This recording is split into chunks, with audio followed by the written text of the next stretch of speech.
Hey folks, I want to thank Cabra for providing the subject to today's video.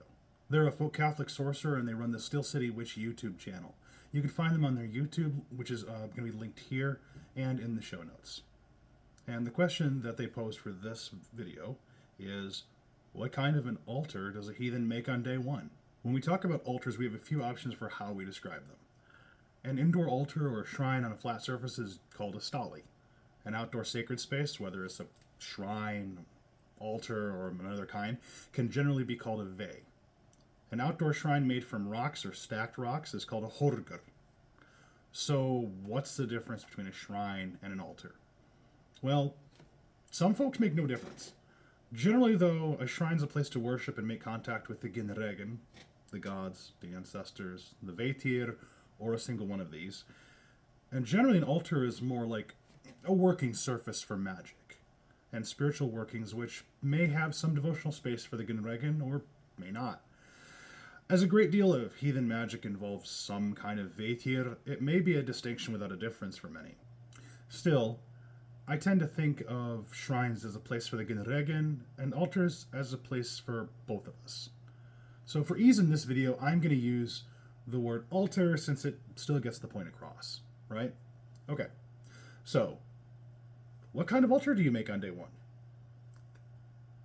The number one thing is what's within your budget and your ability. Who is the altar for? Whichever Ginregen, that is God's ancestors and Veitir, that you want to make that relationship with.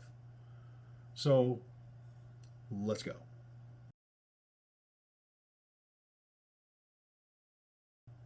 Step 1. Clean and cleanse. You clean a flat surface that you can dedicate to making an altar, and it can be as small as an Altoid tin, or as large as a table or a curio cabinet.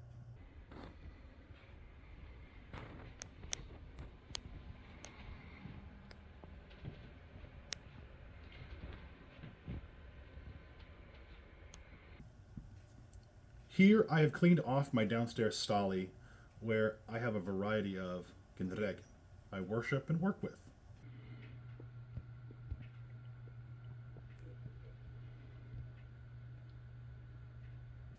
I start by making the fire prayer, then cleansing with fire from a candle.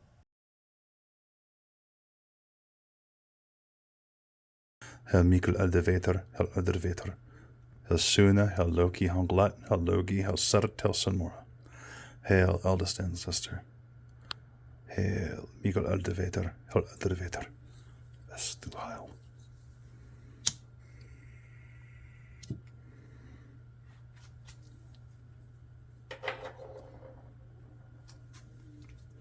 Thank you for cleansing this place, within, without, for warding this place against evil spirits, and providing an inviting, warm place for the Ginregen.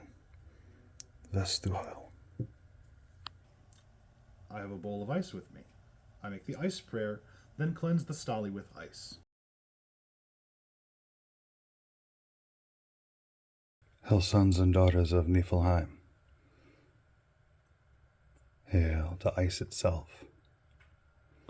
Hail Yokel, hail Snare, hail Frusti, hail Ymir, hail Kari. Hail, hail, hail to ice.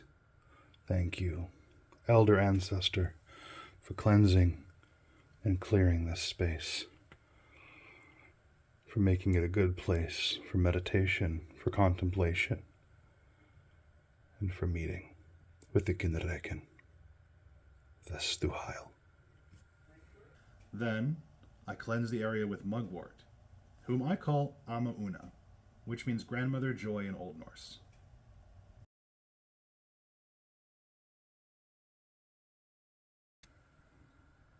Hail Amma Una, grandmother joy, mugwort, holy herb, eldest of herbs.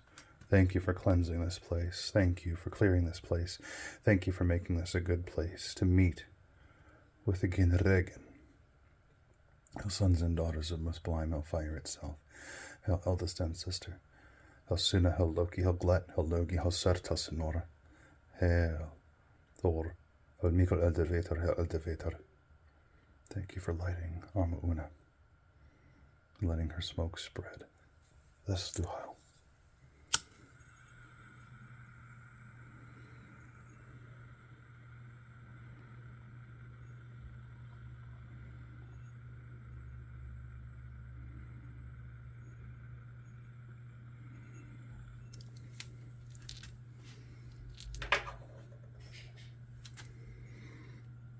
And I offer 3 breaths of Ond. Ond. Ond. Ond.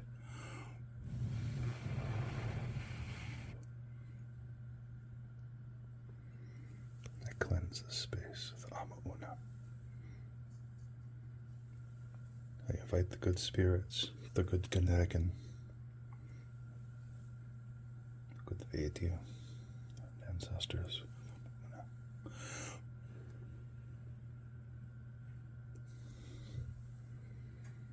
I bless this area.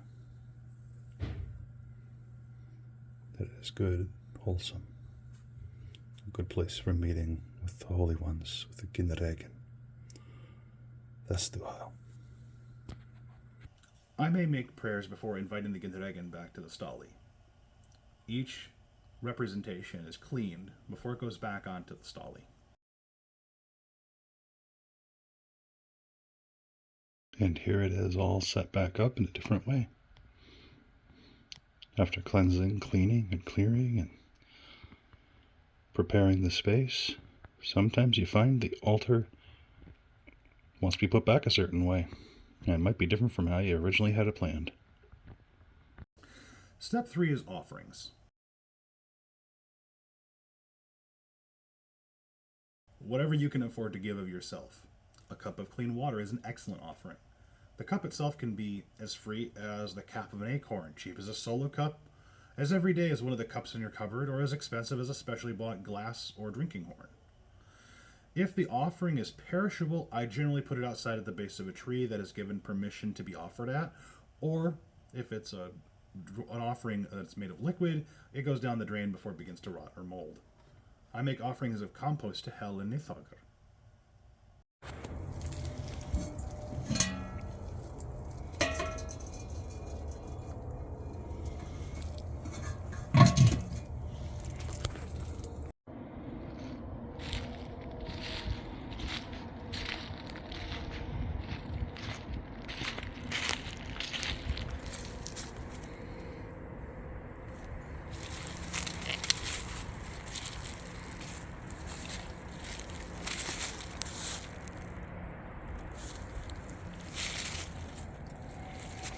This is where many of our offerings are made.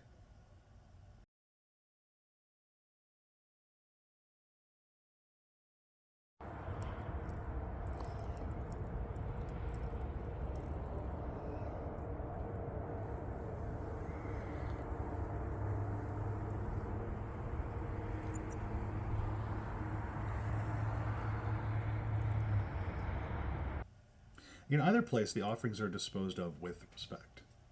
These are just the basics of making a day 1 altar. There are plenty of variations between heathens. There's no one right way to make an altar except that it's made in respect and in good gabo, that is, gift for a gift, reciprocity with the gods, the ancestors, and the Vetir. So if you want to see more videos like these on heathen subjects, then hit the like button and subscribe, hit with the bell to keep updated whenever I make a video. If you want to sign up for my spirit work services, please find me on Patreon or send me an email at sarenth@gmail.com. Subscribe here and subscribe to my Patreon if you want to see more videos like these. Thank you. I'll see you in the next one. That's the well.